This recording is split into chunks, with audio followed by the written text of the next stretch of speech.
What's going on YouTube? My name is Ricky. Appreciate you swinging by the channel. Today we're going to take a look at a pair of in-ear monitors, or IEMs. This is from a brand called Moondrop. These are the Aria, or Aria, I think it's pronounced Aria. These are the Snow Edition.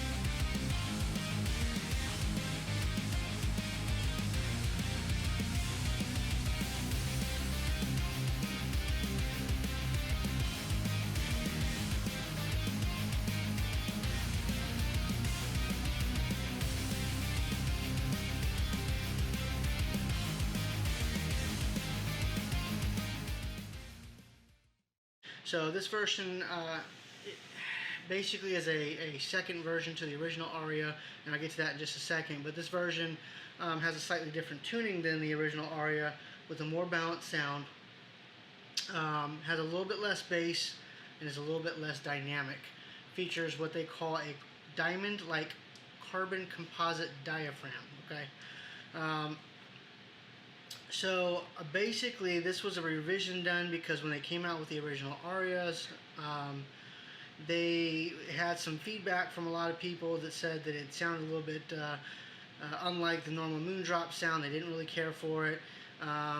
So they went back to their other driver, which, let me see, it's the same one that was featured in the Canos Pro edition. Which is different from the original Aria. I had written down some notes here so I didn't forget everything, because we'll easily forget stuff. So basically, they didn't like the tuning of the Arias, which was what they called their liquid crystal polymer diaphragm. So the Snow Edition is the response. These were released back in last year in 2021. It has a 10mm dual cavity dynamic driver, with a sensitivity of about 119 decibels, frequency range of 15 to 50,000. Now, keep in mind, as far as frequency range goes, a human ear can really only pick up between 20 and 20,000 on average. So anything above or below that, it really doesn't matter too much. So I basically been listening to these for a little while. I think that they are an overall really good in-ear monitor for the price. So let me go over some of my opinions on some of this stuff here. I'm going to go ahead and show some clips of the box and everything as I'm talking about it. So starting off with the packaging, if I had to give it a grade, I'd give it like an A++. I think they did a really good job with the packaging, probably better than most of the in-ear monitors I've used as far as packaging goes. They include a white with kind of like gold writing case to put the in-ear monitors in, which I thought was really cool. But just the overall, the box that it came in, everything, the design, just everything about it looked really good. It looked like they took the time to actually care about the product they were putting into it. So I thought that was really good. The next thing is that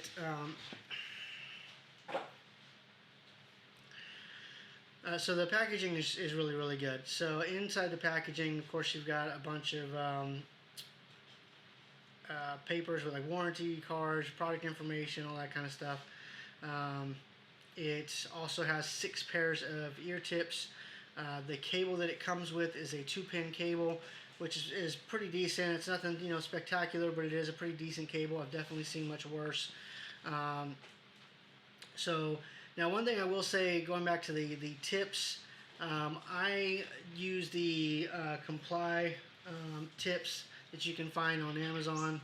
I've used these for like the last 3 years with my KZ ZX10 Pros, which is the exact same set actually from the ZX10 Pros.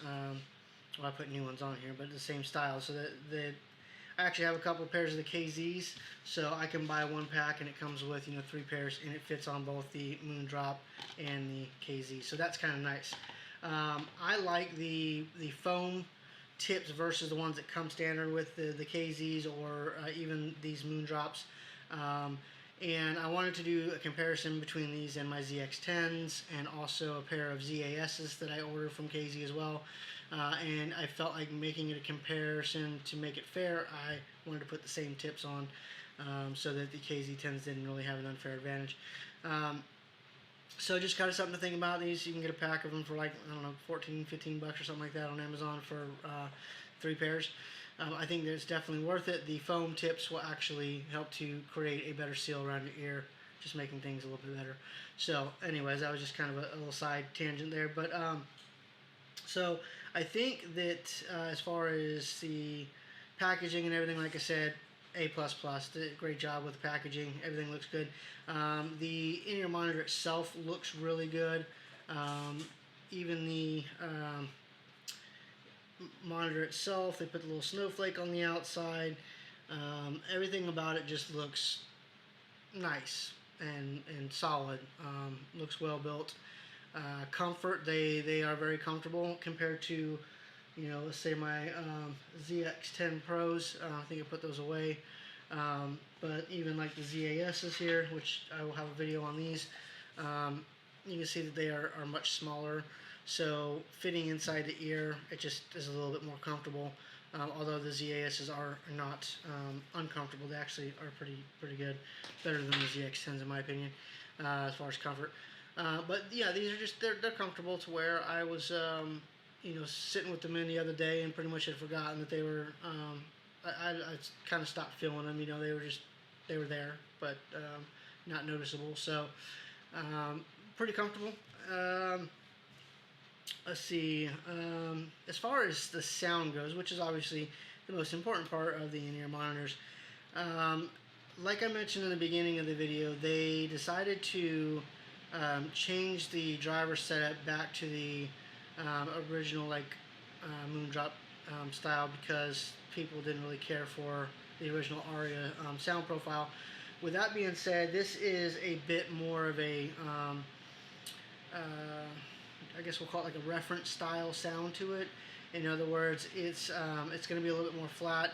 It does not have a ton of bass. Even if you're listening to bass-heavy songs, hip-hop, rap, EDM, whatever it is that you're listening to, that you expect it to have a lot of bass, you're not going to get a lot of bass out of it. With that being said, it is clear, and even at I'd say mid-levels. Once you start pushing the volume up, though, once they get up to the upper end, I did notice that it tends to be a little bit harsh on the upper end of the frequency, so the treble side is a little harsh. But I did notice in the manual, they suggest letting them break in for about 100 hours. I've only put on probably about 12 to 15 hours so far. So it could just need time to warm up, and maybe those will soften a little bit. But I went through and was listening to quite a few different styles of songs, and what I noticed is that even though it's not bass heavy, everything is clear.